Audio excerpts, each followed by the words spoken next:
person has downgraded you. I'm bored, John, in your case. It hasn't come in yet, so unless someone comes knocking, you're just gonna have to keep murdering the wall. A knock. That's exactly what I need. I can go and come in here. You're not omnipotent, Sherlock. Sit down. What was that supposed to be? Finger guns, John. Finger guns.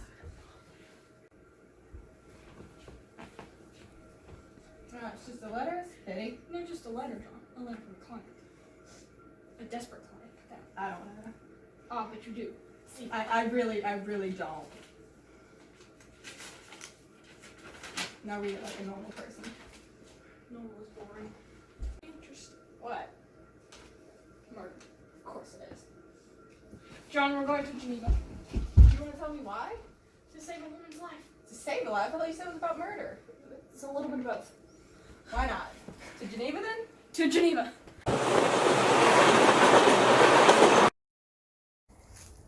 I still don't know where we're going.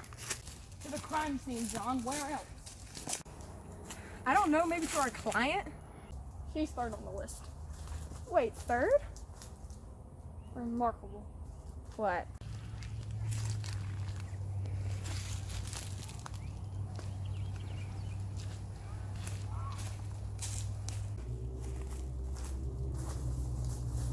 Who could have broken him that high? I think I'm quite ready to see the body.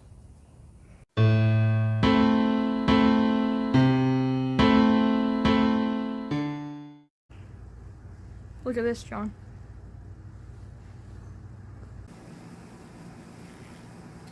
Looks like he was strangled. Strangled by something much bigger than a normal man.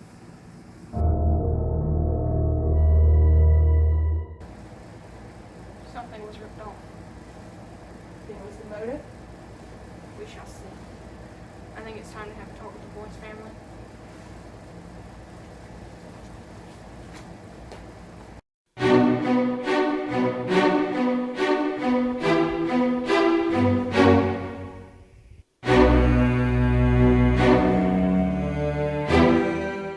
Thank you for meeting with us, Miss Elizabeth. I know Justina's innocent. I just know it. Yes, I'm sure, seeing as you hired us. Well, don't you have any questions, Sherlock? More or less, you can start talking now. Of course. Well, it's alright. Take your time.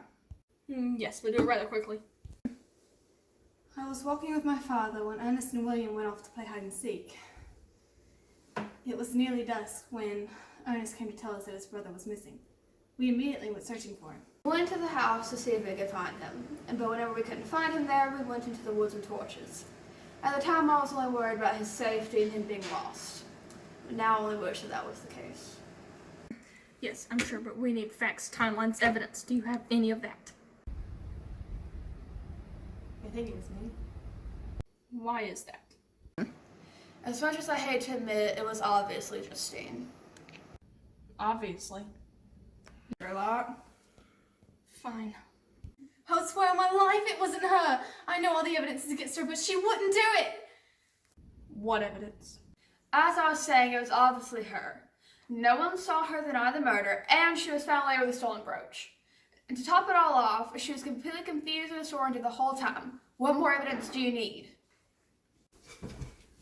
Tell us about the brooch. Yeah, what about it? I swear on my soul I have no idea how that brooch got there. Everything else I am accountable for, but not this. I'll surely hang. Not surely, no. As you can see, Mr. Holmes, her guilt is apparent. She must hang for it. You mustn't let her hang, Mr. Holmes. As Mr. Watson likes to remind me, I am not omnipotent, but I will do my best.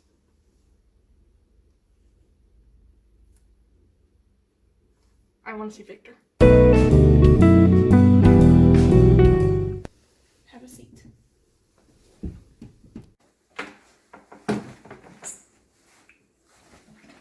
So sorry. Oh yes, can you tell us what's gotten you in such a state?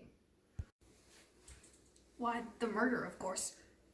No, you were in this state before the murder. How did you know that? Intuition. Tell us, Victor. What has severed your nerves? I just had too much stress at the university. That's all. Well, I find that quite believable. Do accept my apologies for pressing, but I believe your issue at university must have been very, very large. One might say gigantic, or even a monstrosity. No need to blow it out of proportion. You are a very intelligent man, are you not, Mr. Frankenstein? Well, I don't appreciate the false modesty. I personally never try to indulge in it. Quite off-putting. It's obvious you're a very intelligent man, and most intelligent men return from university in glory, not as a shaking bag of flesh. No offense, of course. Well, I suppose my disposition is slightly more fragile than the other intelligent men you seem to have encountered, Mr. Holmes. Lie! For the love of God. I refuse to believe your nerves have always been so fragile as to be broken by simply too much homework. Something catastrophic must have happened while you were away, of which you were most likely the cause. My time at the university is none of your concern, seeing I was away during the murder. Frankly, I don't even know why we're having this discussion at all. I appreciate your concern for my well-being, Mr. Holmes, but I'm afraid I have other things to attend to. Well, very interesting.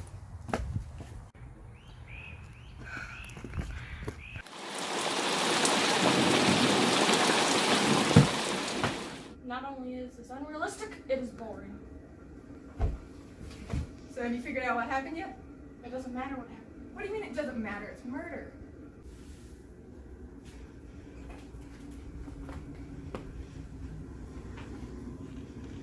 They've committed a murder of their own, even if it was a law.